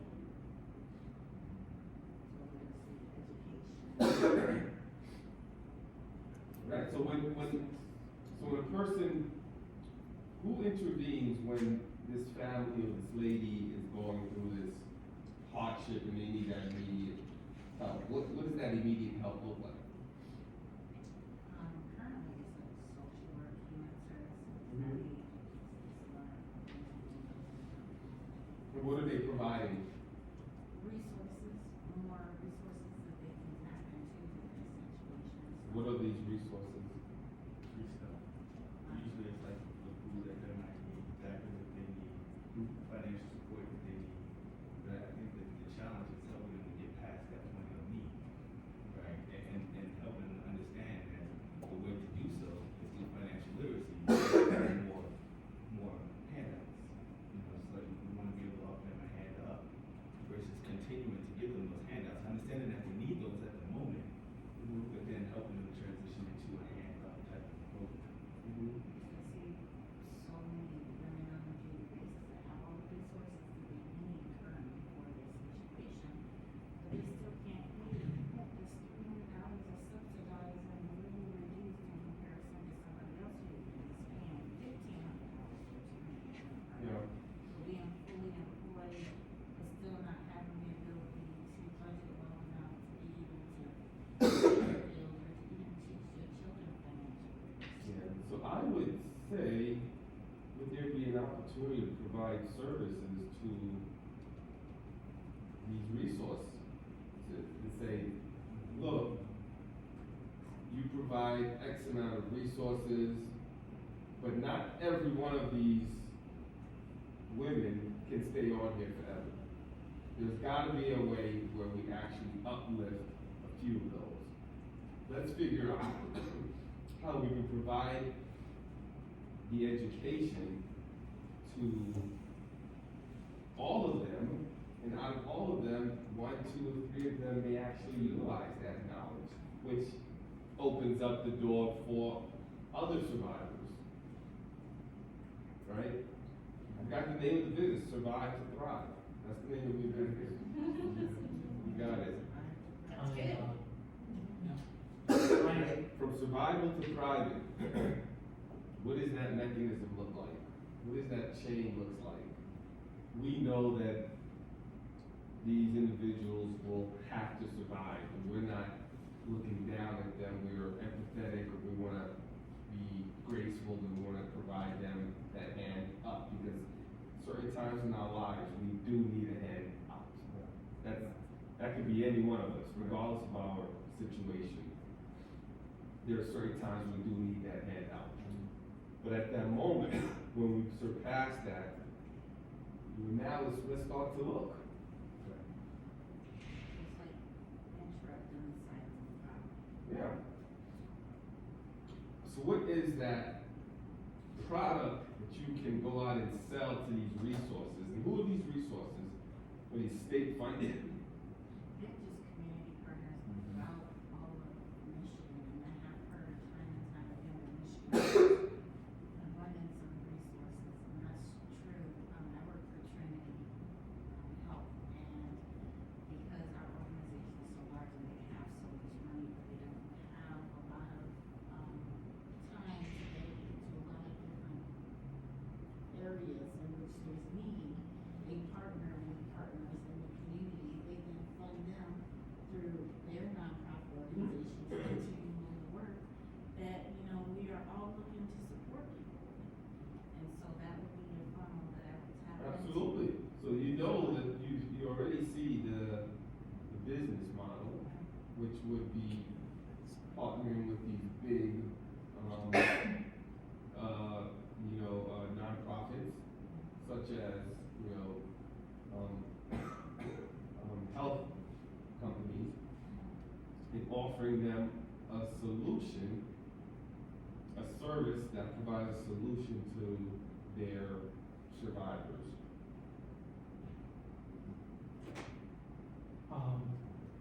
I would say that I concur with that, and I like the survive to thrive. As you were talking about that, my brain was saying that survive to thrive sounds good. But also, I would say that like you could do survive to thrive or the business name make it thrive, and then have your slogan as survive to thrive, and then build on uplifting of women and their ability to thrive. And you said pregnancy home. Yes, it's a maternal home to support the third trimester up until the child's 12 months, because those are the most delicate time, not only for the mom, but for the baby's development. Their emotional, their mental, their spiritual, all of those components, and having a support system, the way we like to design it, will really help wrap it around into people. Yeah. Can I ask if do you have a mindset if you would probably do like a nonprofit type thing or for-profit or something else? Man, I consider we could do both. I've always envisioned it being a nonprofit. Nonprofits, you kind of get your hands tied in a lot of areas. You have a lot of freedom to make choices that will benefit our client base and our business. And then we want it to be profitable, not so much that we're going to be rich, but we would like to be able to thrive as well. Offer these services, because it doesn't mean that when you have a nonprofit organization, you should be down there where everybody else is and begging and scraping, trying to get those needs met for them, and then also have your needs met. So we want it to be a two. And you can be a social venture where you're thinking about others and thinking about the community, where you're putting service over profits but still be profitable. I think one of the objectives that we had was with creating the nonprofit is that it didn't just survive based on donations and contributions and community support. Right? So we wanted to build a model that represented financial independence, right? So if we had a nonprofit that was able to work for itself, then everybody that comes to the program will get an experience of that. It's not just us telling you that you need to work and earn money in order to. We bring you through this program so that you can see what self-sustaining and financial independence looks like. Right? So then how do we create that product, right? How do we create a product that is the living experience of what we want them to come through, right? Come out of the economy into this program, and out of this program into financial independence, or at least the mindset of that. Can I add something to that? I would say that the financial literacy right now sounds like the pillar, I'm gonna say, in the organization. I would recommend, if you have not already, I would lay out on a table or sheets of paper or on the computer, and I would find out your demographic, and that you have in mind women between the last one of the trimester, it seems like. I would figure out every single issue, problem that comes against your demographic when you're dealing with it. If it's insurance, financials, education, housing, I would find every problem they have and then find a solution to that with a resource. And then so you can start picking and choosing, and then as you're building up your financial literacy, you may be able to start adding on more resources, but also be able to plug in organizations, and you might be able to make a resource hub for those women in that range so that their dilemmas in that last part instantly go away. And then they can start thriving in different ways too. Maybe it could be incentive based. Like, what are they? When they get these vouchers or these checks, how is this? Do they get a check? How do they receive their subsidy? I'm not exactly sure on all of them, but I know for certain programs, subsidize through the government, and then they then have to pay the landlord their balance or their participate in that. A few different subsidy programs.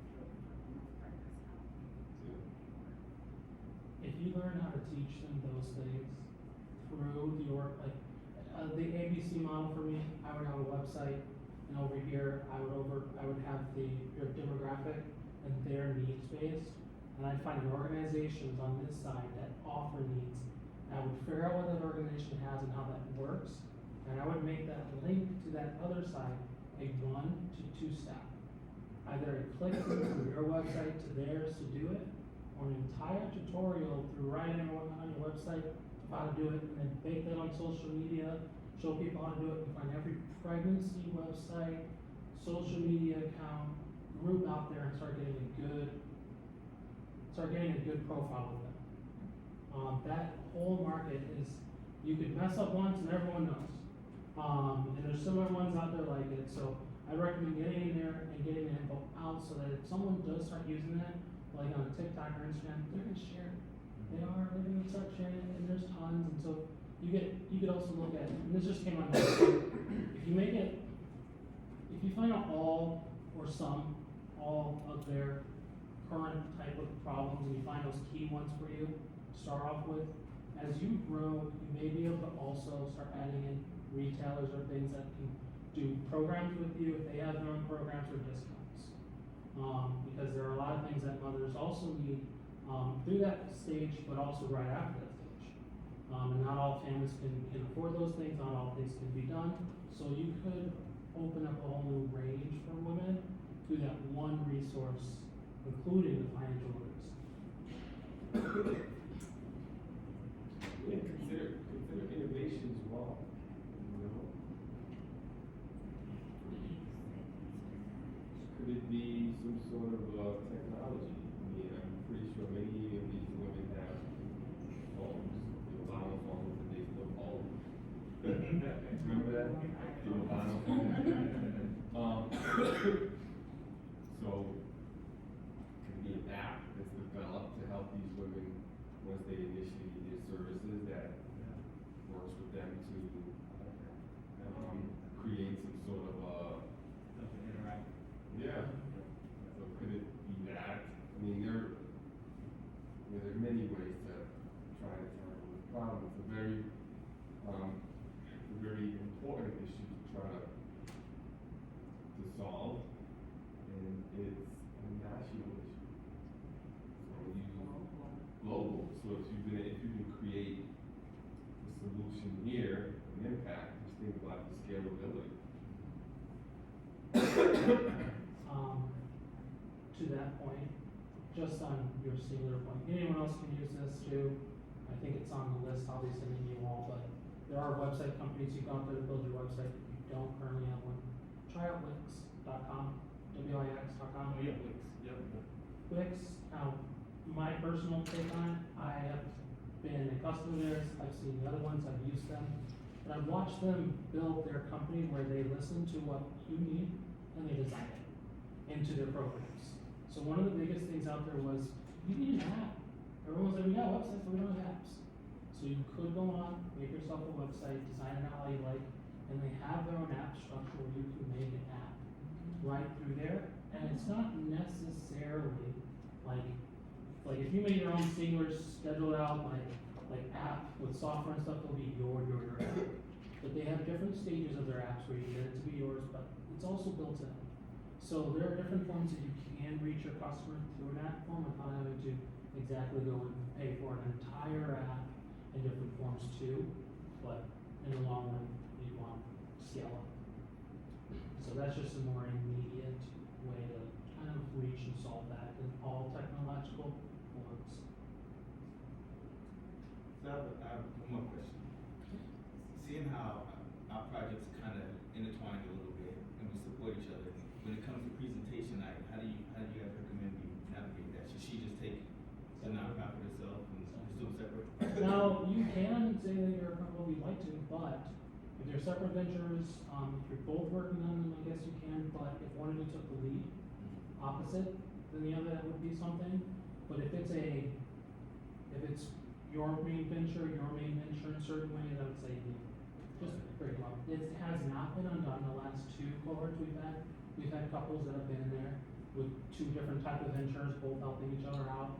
And they have they have spoken separately for their ventures because one of them's kind of the person that I did any with somehow, and vice versa. Right. Yeah, I think with the nonprofit, I have some input, you know, and she's more than willing to welcome to do it herself if she chooses to. But if she wanted my support out, you know, that's why I'm asking to see if it would be alright if I stepped in and assisted. I would recommend you both if you do find a way to do that, yes. And yes, let's put it that way. Yeah, I would just so for example, Hey Radio, that was a couple that were in there, but one of the partners in the couple weren't really comfortable fully speaking on stage and things, so the other partner took that stage.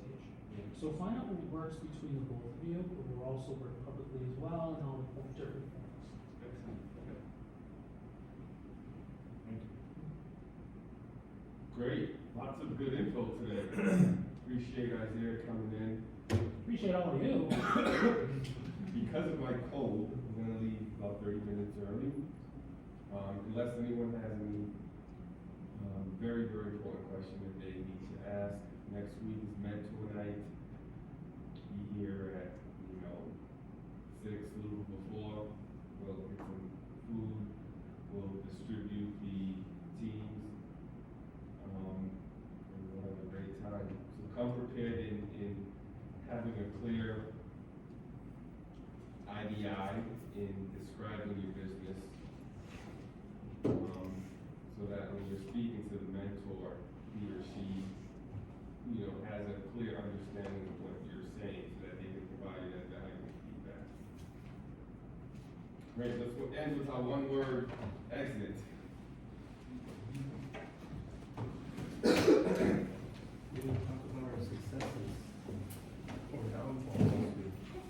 Well, Mike, I'll take the downfall for you guys, I'm sick.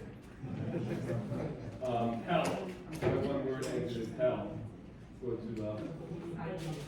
Friday. Team. Nice. Regina. Huh? Happy. Leslie. Sleepless. Sleepless. Oh, wow.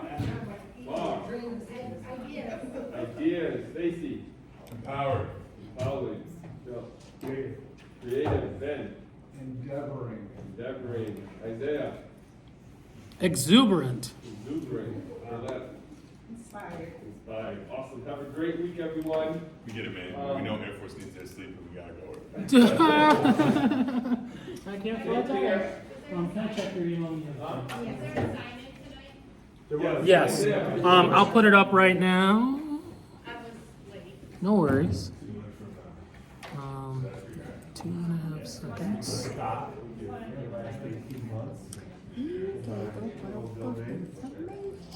Thank you.